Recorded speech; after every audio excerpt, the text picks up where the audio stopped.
Et vous venez de publier Notre liberté contre leur libéralisme, 1978-2018. C'est aux éditions du Cerf. Vous posez plusieurs questions sur l'héritage de 68 dans cet ouvrage. Mais d'abord, je voulais vous poser une question sur l'éducation. Vous êtes né dans les années 70. Tous ceux qui sont nés dans les années 70 ont eu une éducation un peu différente des générations précédentes. Que pensez-vous du bénéfice personnel et collectif que votre génération, la nôtre, a pu en tirer et aussi peut-être pour les générations suivantes ? Je pense que les années 68, du point de vue éducatif, du point de vue de la place des femmes, de la place de l'enfant aussi, considéré non pas simplement comme un être qu'on met en bout de table et qui est prié de se taire, mais comme un être à part entière et qu'il faut savoir entendre et considérer, je pense qu'il y a un saut considérable et qui est bénéfique pour les générations suivantes. Après, évidemment, il y a eu à ce moment-là des tentatives autour de la libération, de l'émancipation qui étaient sans doute non abouties, et qu'on a lu pas mal de livres, hein, je pense en particulier à une femme de notre génération qui a écrit un livre assez bouleversant sur son père Virginie Linhart. Voilà, Virginie Linhart, et qui raconte justement le contre-coup, c'est-à-dire une génération qui estimait qu'on ne devait plus être enfermé à la maison à éduquer les enfants, que les femmes avaient le droit d'être libres, et on inventait des formes de liberté, et je pense qu'il y a eu en effet des quêtes qui n'étaient pas abouties, avec quelques pots cassés, sans doute pour la génération que nous sommes, où je constate autour de moi que beaucoup redeviennent, on a l'impression d'un peu un retour vers des cadres plus structurés, vers un désir de normes, mais ce désir de balancier est un peu de l'ordre du balancier, mais il faut considérer à quel point nous bénéficions des conquêtes, et en particulier pour les femmes qui ont été arrachées, notamment dans les années 68 pour ce qui concerne la maison, pour ce qui concerne aussi toutes les places, parce que toutes les places, celles de tous les chefs, dans l'entreprise, à la maison, à l'école, ont été contestées, et fort heureusement, parce qu'on a du mal à imaginer à quel point la société d'avant 68 était profondément corsetée, et où l'autorité n'était pas discutée, sa légitimité ne devait pas être interrogée. Et donc évidemment, la droite dure aujourd'hui, le camp réactionnaire a beau jeu de dire mais regardez, aujourd'hui on conteste tout, il n'y a plus de légitimité de rien, il n'y a plus d'autorité de rien. Ce qui est faux, c'est pas parce qu'on conteste l'autorité qu'on n'accepte plus aucune forme d'autorité, ce n'est pas parce qu'on conteste l'ordre familial qu'on ne veut plus de famille, et je crois que la pensée réactionnaire est assez aveugle sur à la fois ce qu'on a voulu modifier dans ce moment-là et à quel point c'est générateur de transformation émancipatrice, et ce qui ne veut pas dire mettre tout à bas, c'est-à-dire imaginer qu'on aurait une société qui n'aurait même plus de normes. C'est juste bousculer les normes existantes ne signifie pas une société sans normes. D'abord, il n'y a pas de société sans normes, en réalité. La question de l'autorité, elle est extraordinairement politique, on l'entend dans vos propos. Je vais revenir sur votre éducation et aussi cette place de mai 68 comme un moment pour la gauche, un moment aussi qui a pu faire rêver peut-être l'étudiante militante que vous avez été, Clémentine Autain. Moi, je fais partie d'une génération qui a pu se sentir politique. Je parle là de la génération politique un peu écrasée par 68, parce qu'il y a cette idée que voilà, en 68, on a frôlé la révolution, on a voulu renverser la société. C'est la plus grande grève de l'histoire de France qu'on oublie, hein. C'est un mouvement beaucoup plus important que 36. L'imaginaire collectif imagine que la plus grande grève générale, c'est 36, c'est en réalité 68, et toute une génération militante s'est formée à ce moment-là. Et c'est vrai que ma génération, qui est numériquement beaucoup plus faible par rapport à celle formée en 68, s'est sentie souvent écrasée par le poids de ceux qui avaient fait 68, quand nous, quelque part, on n'avait rien fait. On avait connu que les tristes années 80, 90, voire 2000, où, moi, mon entrée en politique, hein, c'est 95, donc j'ai été très structurée par le mouvement de novembre-décembre 95, mais qui, évidemment, n'atteint pas ni dans l'imaginaire ni dans le réel de ce que 95 a bouleversé, ce que 68 a réussi à transformer. Donc il peut y avoir un peu une forme de... c'est bête d'ailleurs, hein, parce que c'est l'histoire qui est comme ça, mais de génération qui regarde l'autre en ne s'autorisant pas. Et je crois qu'on aurait intérêt à davantage s'autoriser, si je puis me permettre. Vous avez parlé de génération plus faible, vous parliez de génération politique, hein, Clémentine Autain. Oui. 68, c'est donc un moment qui fait autorité. D'une certaine manière, le sociologue Louis Chauvel a parlé de conflit des générations et de ces baby-boomers, ces enfants des 30 glorieuses, qui étaient, parce que portés par à la fois une économie florissante, le plein emploi, ou du moins un chômage beaucoup moins massif, et puis aussi ce moment 68 complètement écrasant. Est-ce que ça... Oui, alors moi, ce qui m'amuse beaucoup, c'est que faut surtout pas se sentir écrasé, au sens où ceux qui ont vécu parfois même 68, je trouve qu'ils n'ont pas forcément digéré complètement l'apport de cette séquence, qui est une séquence qui commence bien avant 68 et qui se poursuit bien après 68. Je pense en particulier au mouvement de libération des femmes et à ce que le féminisme a apporté et bousculé par rapport à la tradition du mouvement ouvrier, mais aussi à l'écologie politique, qui est une question qui émerge avec force et qui se structure après 68 et dans le creuset de 68, qui amène une critique du consumérisme, une critique du nucléaire et qui, quelque part, sort la question environnementale des simples associations, je vais caricaturer, mais pour, en gros, venir en aide aux petits oiseaux, et qui, d'un seul coup, devient une question éminemment politique. Et donc, je prends ces deux questions-là, mais il y en a d'autres, comme par exemple le droit à la ville, la question des territoires, qui bousculent profondément la tradition du mouvement ouvrier et la façon dont on pense la politique et le primat de l'économico-social classique, vu de façon très classique, comme devant dominer. Et je constate que parfois, parmi cette génération politique qui a fait 68, qui a été là dans 68, eh bien, peut-être n'ont-ils pas totalement pris la mesure de l'apport consécutif à cette séquence, et que quelque part nous sommes, non pas les héritiers, j'aime pas le terme d'héritage parce qu'on hérite d'un défunt, et je crois 68 très vivant, mais je pense que nous avons un travail de filiation qui est d'abord parfois très infusé malgré nous d'une certaine manière, enfin je veux dire qu'on infuse parce que c'est la vie qui est comme ça, la vie sociale, la vie historique, la vie politique, mais je pense qu'on a encore beaucoup à apprendre de ces années 68 qui ont été d'une extrême richesse pour la gauche. Alors c'est dommage, j'avais Henri Weber tout à l'heure à cette place, vous auriez pu débattre avec lui. Qu'en est-il des combats actuels et des filiations actuelles avec mai 68? C'est dans des sujets dont vous parlez dans votre ouvrage.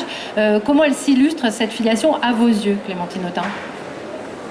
Politiquement? En termes de contestation. Par exemple, on a vécu tout récemment, et il n'est pas d'ailleurs terminé, un mouvement étudiant. Il y a d'autres mouvements comme les ZAD.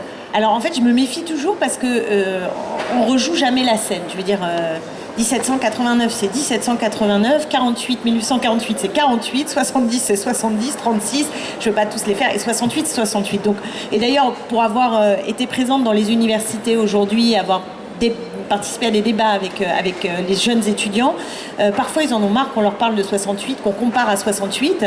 À la fois ils en reprennent des slogans, des morceaux, il y a bien quelque chose qui est là, et en même temps évidemment que la prochaine rupture, le prochain grand mouvement social, et je ne sais pas si c'est celui-là, mais qui pourrait être comparé à 68, ne sera pas comme 68. Parce qu'il y a eu 68.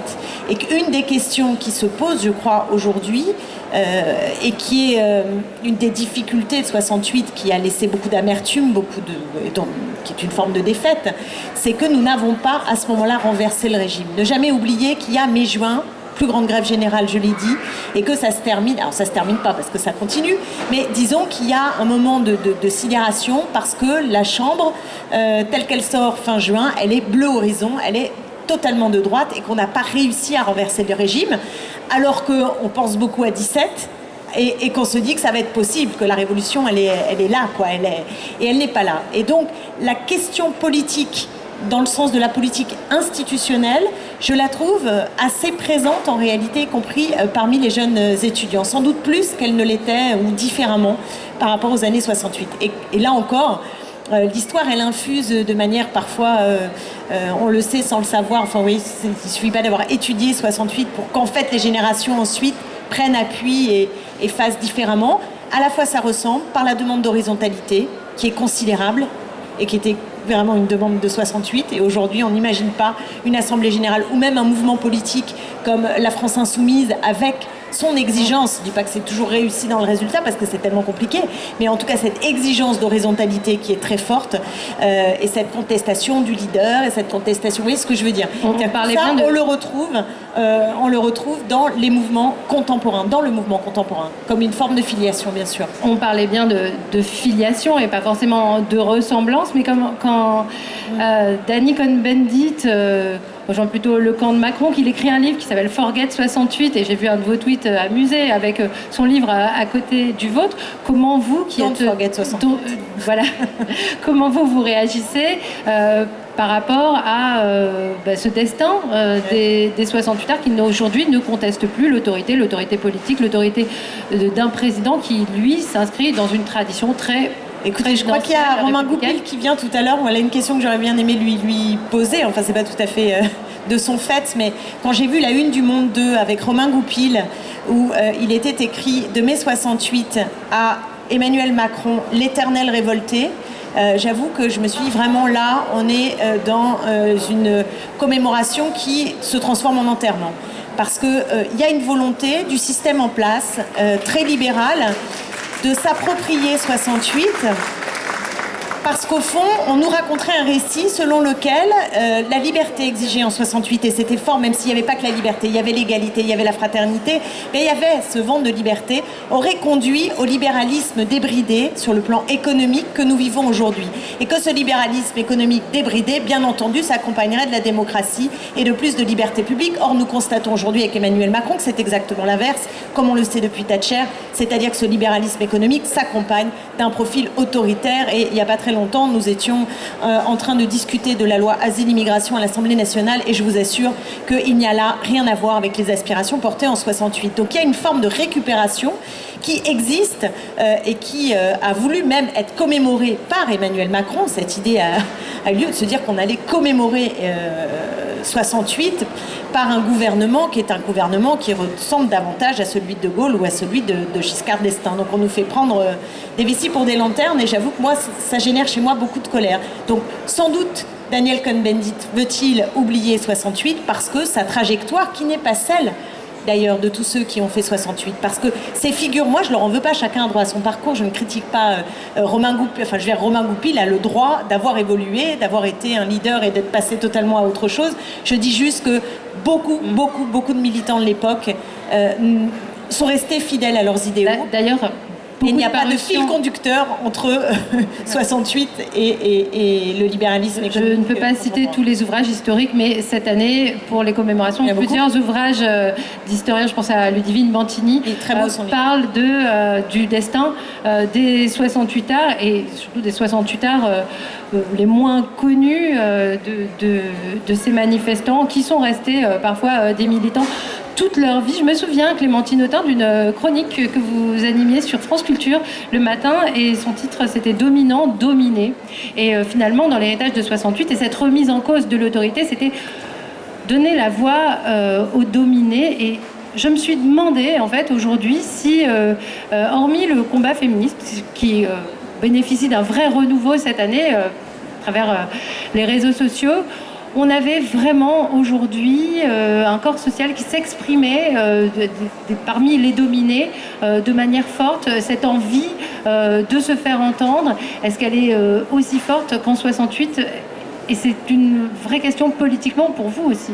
Pour l'instant, non. C'est-à-dire que pour l'instant, on n'est pas au stade où on a une mobilisation sociale qui se cristallise à hauteur de ce qu'a été 68. Enfin, je veux dire, là, c'est pas mon souhait, c'est la réalité telle qu'elle est. En revanche, j'ai le sentiment qu'il y a une espèce de colère sourde, très grande, dans notre pays et au-delà, mais qu'elle a du mal à se transformer en une espérance, et que par ailleurs, les conditions de la mobilisation sociale et de l'expression de cette critique sociale et de cette révolte, de cette colère, elle a aussi du mal à se faire entendre, parce que vous savez que chaque jour de grève est compté aujourd'hui. Chèrement, vraiment chèrement. La vie est d'une dureté. Alors, en 68, elle a été plus dure que ce qu'on nous raconte. Les 30 Glorieuses, il y a aussi un mythe autour des 30 Glorieuses qui fait qu'on oublie que c'est quand même le début d'un chômage qui commençait vraiment à grignoter, que les salaires étaient très bas, qu'il y avait aussi des difficultés dans la mobilisation. 68 a notamment permis une augmentation des salaires de plus de 30%, ce qui fait quand même sacrément rêver aujourd'hui. Mais quand on voit les cheminots, les conditions dans lesquelles, par exemple, les cheminots font grève aujourd'hui, vous avez la SNCF qui payent des salariés qui leur proposent de gagner 100 € de plus s'ils prennent la place d'un gréviste, vous voyez quand même qu'on est dans un combat et une délégitimation, y compris de la contestation sociale, qui est très forte. Donc je ne peux pas tout à fait comparer de ce point de vue, mais je vois bien qu'on a une difficulté qui, à mon avis, est double, qui est liée aux conditions pour faire grève aujourd'hui, qui, je crois, sont extrêmement difficiles, ou pour exprimer sa contestation. Elle se fait bien sur les réseaux sociaux, mais plus difficilement dans la rue et dans des formes classiques. Et par ailleurs, faut pas non plus raconter trop de salade. Le XXe siècle a été dur pour notre famille politique, pour la tradition du mouvement ouvrier. On a à la fois vu s'effondrer le modèle soviétique, et on a vu aussi échouer terriblement la social-démocratie partout en Europe. Donc il faut qu'on reconstitue une espérance. Moi j'ai l'impression que ce chemin de la reconstitution est en train de s'opérer, qu'on est dans le moment de la bascule. Et quand on regarde la jeunesse, je la trouve, je parle des jeunes qui ont entre 18 et 25, 30 ans, moi j'ai l'impression qu'il y a un regain très fort de contestation sociale, et que ce regain, je l'observe aussi dans l'art et de dans la culture. Et de contestation. Dans l'art et la culture, c'est même assez fascinant quand vous regardez aussi bien des films très populaires. Je pense à La Ch'tite Famille, je pense à... Non, mais c'est vrai. Je pense à La Ch'tite Famille, je pense... j'en ai un autre qui me vient évidemment pas à la seconde en tête, mais plusieurs films populaires qui parlent des rapports de classe et des rapports de domination et du mépris de classe, ou évidemment des grands films moins populaires, mais qui disent quelque chose parce qu'ils sont primés, parce qu'ils sont vus, comme La Loi du marché, comme les films des Dardenne, De jour une nuit, ou d'autres encore, ou au théâtre aussi, où on voit La peur du fascisme, où on voit des choses primées qui ont à voir avec un très grand regain de critique sociale. Et si on fait le lien entre tout ça, moi j'ai l'impression qu'on est en train de basculer dans une période qui, on ne sait pas ce qu'elle donnera, mais qui risque de bousculer en effet l'ordre existant. Et que vous appelez de vos voeux. Merci beaucoup, Clémentine Autain. France Culture, en direct du Centre Pompidou.